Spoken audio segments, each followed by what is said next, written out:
अस्सलामुअलैकुम। ये वीडियो मैं ज़मीन पर बैठकर इसलिए रिकॉर्ड करवा रहा हूँ कि ये मेरा एहतजाज है इस मुल्क के निज़ाम के ख़िलाफ़ और ये मेरा कानूनी और आईनी हक है कि अगर मुझे लगता है कि मुझे मार दिया जाएगा या मेरी टीम को किसी तरह का कोई नुकसान पहुँचा दिया जाएगा तो मैं कातिलों को पेशगी नामजद कर सकूँ और मैं नामजद करने जा रहा हूँ। अगर खुदा न खास्ता ऐसी कोई नागहानी सूरत हाल होती है तो उस सूरत में मेरे या मेरी टीम के कत्ल का मुकदमा इस सूबे के चीफ जस्टिस, इस मुल्क के चीफ जस्टिस, इस सूबे के आईजी और इस मुल्क के हुक्मरानों के खिलाफ दर्ज होना चाहिए। इसलिए कि इससे पहले वीडियो में मैं आपको बता चुका हूं कि एक शख्स जिसे 2017 में रेंजर्स के साथ हमने गिरफ्तार करवाया था, जो जाली डीएसपी था, जब हमने रेंजर्स के साथ रेड की उस वक्त भी कपकपाती, रोती, बिलकती, चीखती, चिल्लाती, मदद मांगती, बंधी हुई लड़कियों को हमने वहां से उसके चुंगल से बाजियाब करवाया था। हमारे लोगों ने उसकी टीम में शामिल होकर उसकी खूंखार वारदातों को रिकॉर्ड किया था। हमने आपको दिखाया था कि किस तरह से वो मियाँ बीवी को लेकर आया था, दोनों को बरहना करके तशद्दुद का निशाना बनाया था, बीवी को अपने पास रखा था और शौहर को भेजा था कि वो अपनी बीवी के तावान के पैसे लाए और बीवी को वापस लेकर जाए। ये तमाम तर उसकी दहशत, उसकी वहशत, उसकी बर्बरियत हमने रिकॉर्ड की अपनी जान पर खेल कर। एक लहजे के लिए जो लोग कहते हैं ना जी फेक और प्लांटेड प्रोग्राम, जरा कोई एक लम्हे के लिए ये जुर्रत करे कि लोडेड पिस्टल्स के सामने आप उसके गैंग में शामिल होकर उसके खिलाफ खुफिया रिकॉर्डिंग कर रहे हो। अल्हम्दुलिल्लाह हमने वो किया, रेंजर्स के साथ इसे गिरफ्तार करवाया। अल्टीमेटली ये शख्स बाहर आ गया और जो ये शख्स बाहर आया है उस पर कितनी एफआईआरें जरा मुलाहिजा कीजिएगा। इसकी वालिदा आंटी शबनम, उन पर जो सिर्फ अभी पिछले 24 घंटे में हमने रिकॉर्ड हासिल किया उसके मुताबिक 5 एफआईआर्स हैं। 2013 में 2, 2014 में 1, 2015 में 1, 2016 में।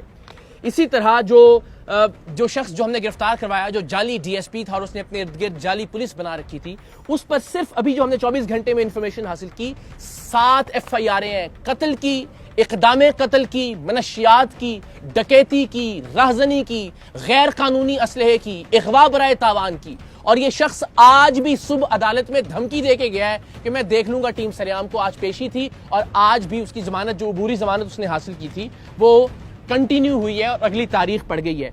आप अपने साथ साथ भी देखते रहेंगे, लेकिन मैं आपको जरा बताता भी रहता हूं। ये दरख्शां थाने में 2016 में इस पर दफा 324 के तहत मुकदमा दर्ज हुआ। ये वजी जिस जाली डीएसपी की मैं बात कर रहा हूं, 2013 में हमने तो 2016-17 में कार्रवाई की, 2013 से इस पर मुकदमात होते आ रहे हैं और ये शख्स बाहर है आज भी। 2013 में इस पर एफआईआर दर्ज हुई, थाना सर सैयद में पुलिस की जाली वर्दी बरामद हुई, 170 और 171 दफात लगी। 292 दफा के तहत 2013 में एक और मुकदमा इस पर दर्ज हुआ, इसकी वालिदा आंटी शबनम पर दर्ज हुआ।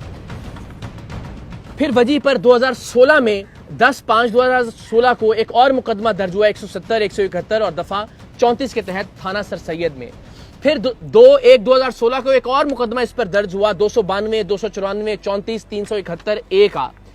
फिर वजी पर 2016 में 10/5/2016 को एक और मुकदमा दर्ज हुआ सिंध आर्म्स एक्ट के तहत, जिसमें एक पिस्टल 9mm बरामद हुई, 3 अदद लोडेड मैगजीन बरामद हुए इससे।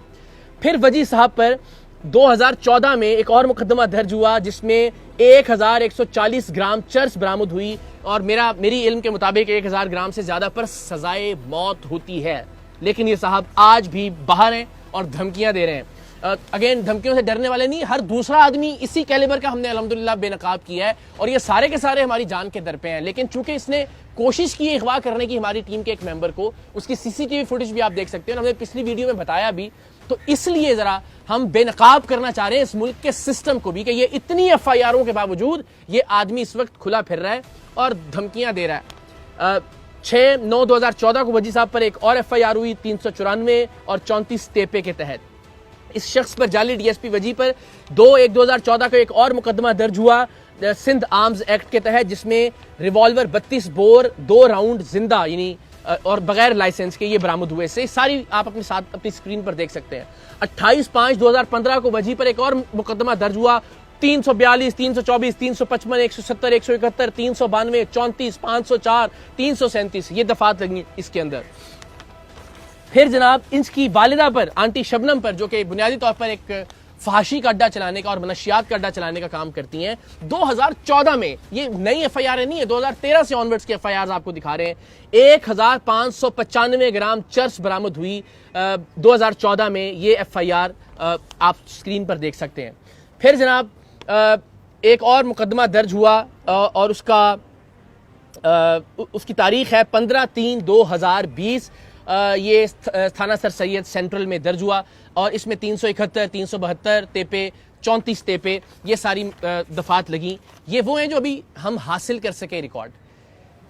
इस कदर खतरनाक मुजरिम, कत्ल, इक़दाम कत्ल, मनशियात, गैर कानूनी असलहा, अगवा बराए तावान, जिसे रेंजर्स के साथ हमने गिरफ्तार करवाया, जो इस वक्त बाहर निकलकर हमारे एक मेंबर को गिरफ्तार कर अगवा करके तशद्दुद की गरज से उसने उसको बताया कि मैं तुम्हें हब चौकी पर ले जाकर टुकड़े करके मारूंगा और बाकी मेंबरों को भी टीम सरेआम के। और वो अल्लाह की मेहरबानी से सीसीटीवी फुटेज में आप देख सकते हैं कि जो उसे गोलियां जबरदस्ती पिस्तौल के जोर पर खिलाई थी, उनका असर जायल हुआ और बेचारा वो भागने में कामयाब हो गया। तो उस अगवा का जो पर्चा हुआ उसकी गिरफ्तारी से पहले जमानत हो गई और आज उसकी जमानत में मजीद तौसी हो गई है। इस कैलिबर का शख्स इस मुल्क के अदालती निज़ाम के हाथों आज़ाद फिर रहा है। हमें तो अल्हम्दुलिल्लाह, मैंने अर्ज़ किया कि आप ये तो एक बहुत ही छोटे लेवल का मुजरिम होगा, इससे बड़े बड़े मुजरिमों को बेनकाब किया है। हम तो जब घर से निकलते हैं तो अपने बच्चों का माथा चूम के इस नीयत से निकलते हैं कि वापस पता नहीं आ सकेंगे या नहीं आएंगे, किस गोली पर हमारा नाम लिखा होगा। टीम सरेआम के जितने भी मेंबर हैं अल्हम्दुलिल्लाह जान लिटरली हथेली पर रखकर बेनकाब करते हैं मुजरिमों को और हर वक्त मौत का सामना करने के लिए तैयार रहते हैं। लेकिन जो खतरनाक चीज़ है, एक तो ये कि एक ऐसा आदमी जिसने टीम सरेआम की मदद की, वो अगवा हुआ, अगवा होने से वो बच निकला किसी तरह से, और उस पर जो FIR हुई उसमें उसको जमानत मिल गई उस मुजरिम को जिस पर दर्जनों मुकदमात हैं, कत्ल के, इक़दाम कत्ल के, असलहे के, अगवा बराए तावान के।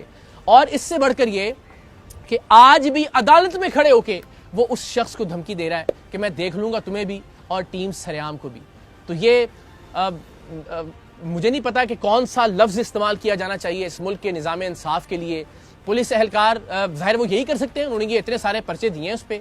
अब ज़ाहिर अदालतों का काम है कि उसको सज़ा दी जाए, कम से कम ऐसा खतरनाक आदमी बाहर ना हो। 3 साल ये जेल में रहकर आया है और जेल में रहने के बाद इसने एक पूरा गैंग तश्कील दे दिया है और बाहर आकर जो ये कार्रवाइयाँ कर रहा है उसकी भी हम तफसीलात इंशाल्लाह जल्द आप लोगों से शेयर करेंगे। लेकिन आप सोचें, इस मुल्क में क्या आप और मैं अपने बच्चों को छोड़कर मरना पसंद करेंगे इन हालात में कि जब एक क्रिमिनल इतना ताकतवर है, एक फहाशी का अड्डा चलाने वाली उसकी माँ इतनी ताकतवर है कि इतने मुकदमात में वो इस वक्त भी जमानत पर है और धमकियां दे रहा है। और आज ही उसने एक मोबाइल शॉप पर जाकर हमारे ही एक मेंबर के शनाख्ती कार्ड पर एक मोबाइल फ़ोन भी ख़रीदा है और उसकी भी तस्वीर हमें मौसूल हो गई हैं। ये हाल है इस मुल्क का। हमें कहा जा रहा है कि जी आप पुलिस की सिक्योरिटी ले लें जब तक हम इस शख्स को गिरफ्तार नहीं करते। किस चीज़ में गिरफ्तार करेंगे? ये इतने सारे मुकदमे हैं, सब में तो उसकी बेल हो गई, वो बाहर आ गया है। मैं शुक्रगुजार हूँ DIG साउथ का, SSP साउथ का, SP साउथ का, SSP इन्वेस्टिगेशन बशीर बरोही साहब का, शिराज साहब का, जितने भी अहबाब हैं फ़ोन कर रहे हैं, हमदर्दी का इजहार कर रहे हैं, कह रहे हैं जी पुलिस एहलकार भिजवा देते हैं आपके साथ, टीम के साथ। लेकिन हम आवाम के टैक्स के पैसों से सिक्योरिटी नहीं लेंगे। हम अपने तौर पर जो कर सकते हैं वो कर रहे हैं, लेकिन इन्हीं वसाइल को इस्तेमाल कीजिए इस तरह के मुजरिमों के खिलाफ खुदा के वास्ते। वरना कोई भी शख्स जिसका बस चलेगा वो इस मुल्क से चला जाना चाहेगा। वो नहीं चाहेगा कि इस तरह के निज़ाम इंसाफ के अंदर अपनी औलाद को छोड़कर वो इस दुनिया से रुखसत हो।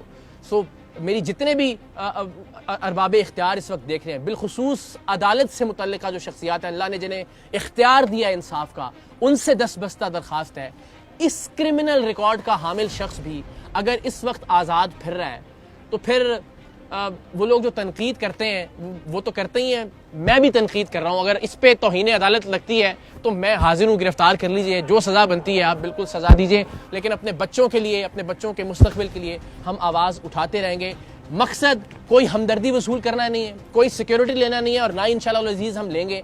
मकसद सिर्फ बेनकाब करना है इस मुल्क के निज़ाम इंसाफ को, ये बताना है कि इस मुल्क में मुजरिम, कातिल, अगवा करने वाला, फहाशी का अड्डा चलाने वाला, मनशियात का अड्डा चलाने वाला कितना ताकतवर है और सच दिखाने वाला और सच को बेनकाब करने वाला कितना वल्नरेबल है, कितने ख़तरे में है। अल्लाह ताला पाकिस्तान का हामी नासिर हो। हम अपने हिस्से की शम्मा रोशन करते रहेंगे, चाहे उस शम्मा में, उस दिए में हमें अपना लहू शामिल करना पड़े। इंशाअल्लाह। पाकिस्तान जिंदाबाद।